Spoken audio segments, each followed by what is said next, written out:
icon, a leader, somebody to rally around, an identity. He was all of those things for us.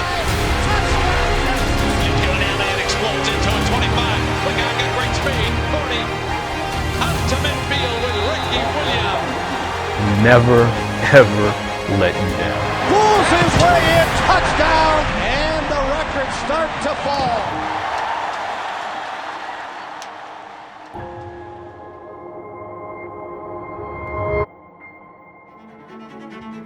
I do remember them talking about this kid in California that we absolutely have to get, and he was the top running back in California. I knew he was a really big deal.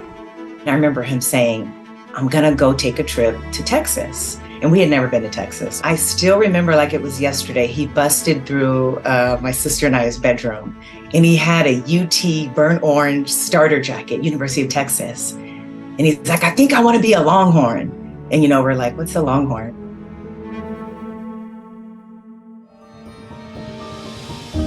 There's a famous quote of Ricky's that is a big part of the reason why he came to Texas. And he said that if you want to surf, you go to Hawaii. If you want to shop, you go to New York. If you want to act, you go to California.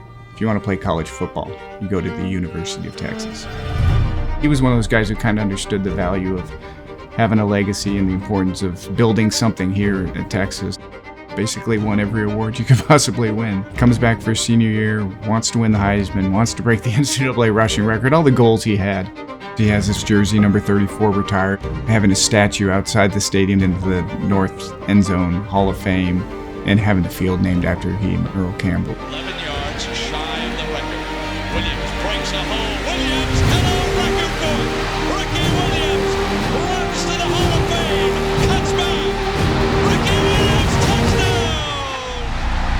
60 yards on the record. That was a really special play that will always go down in history. My most memorable game from his Heisman year is the game he had 43 yards at Kansas State.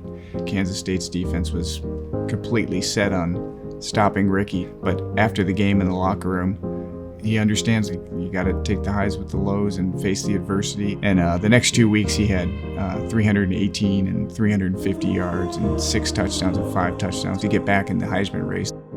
He saw going to the Saints as an opportunity to really prove himself. He's a first-round draft pick that they gave up their entire draft for. He was, first team All-Pro, led the NFL in rushing. One stat that a lot of people don't know about, there's only 2 people in the history of football that have run for 10,000 yards in the NFL and 6,000 yards in college, Tony Dorsett and Ricky Williams. So he is one of the greatest football players to ever play.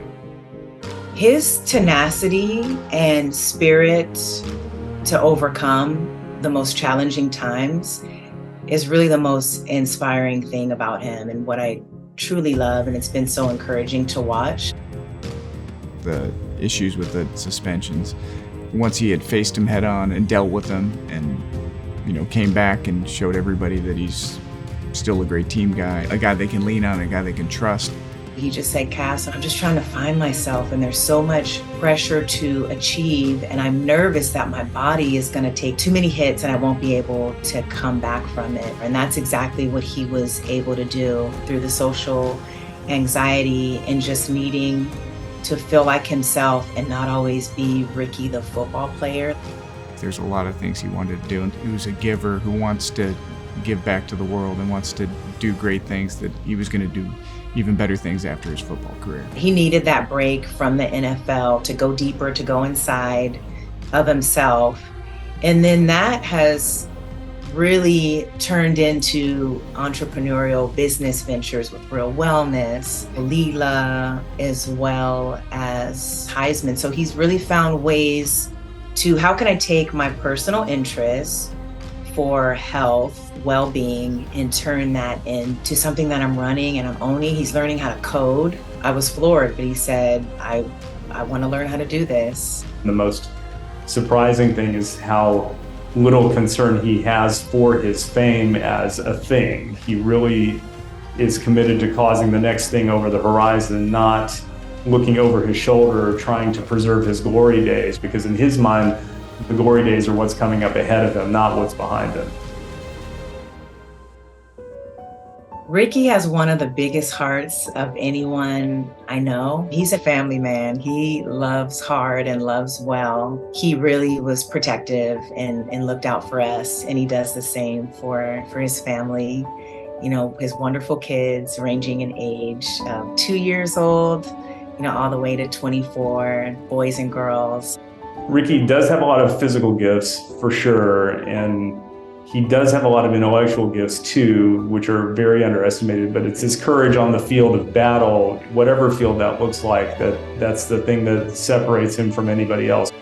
He was an amazing football player. We can't deny that. We've got the footage and the stats that will live on, but I hope people also remember the man that he is. Through the highs and the lows, he's always thinking of other people, making their lives in this world a better place.